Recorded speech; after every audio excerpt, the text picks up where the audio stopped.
Hi everyone, and welcome to this session on the latest updates in heart failure. Today, we're going to cover some of the most recent advances in diagnosis, management, and treatment options for heart failure. Whether you're a medical student or a practicing clinician, staying up to date with the latest evidence is crucial. So, let's dive in. First, a quick recap. Heart failure is a clinical syndrome where the heart is unable to pump blood efficiently to meet the body's needs. It's often classified into two main types based on ejection fraction: heart failure with reduced ejection fraction and heart failure with preserved ejection fraction. Understanding these categories helps in tailoring management strategies.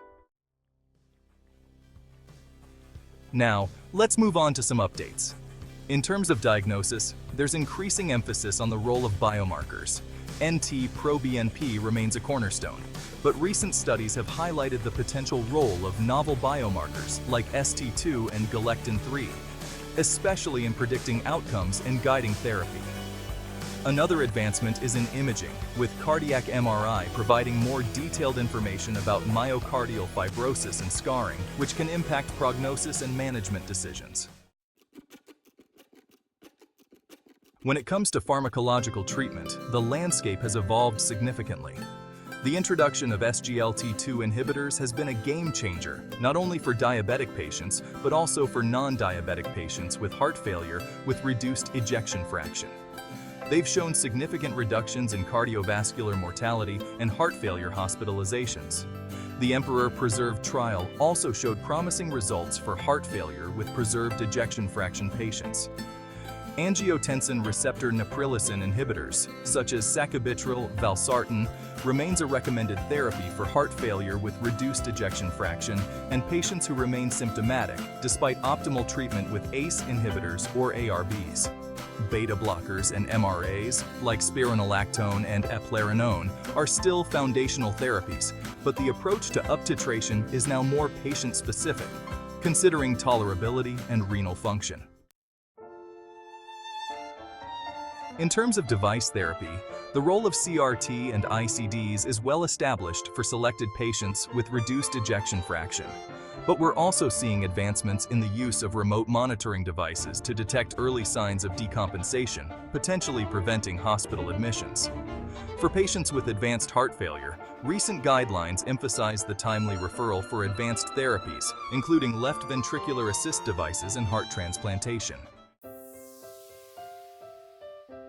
Management of heart failure with preserved ejection fraction has traditionally been challenging, with limited effective therapies.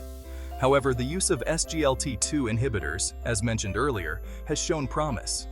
The focus is also shifting towards personalized management of comorbidities like hypertension, atrial fibrillation, and diabetes, which are often prevalent in this population. Lifestyle modifications and patient education remain crucial. Exercise training and cardiac rehabilitation have proven benefits in improving quality of life and functional capacity. There's also an increasing role for multidisciplinary care teams in managing complex heart failure patients, including dietitians, physiotherapists, and specialist nurses. Looking ahead, we have ongoing research into gene therapy, new pharmacological agents, and novel devices. The goal is to continue improving patient outcomes and quality of life. To sum up, heart failure management is a rapidly evolving field, and it's important to keep abreast of these updates to provide the best care for our patients. Thank you for joining me today. Make sure to like, subscribe, and share this video if you found it helpful. And don't forget to check out more resources on your medical education lifeline. Until next time, keep learning and stay inspired.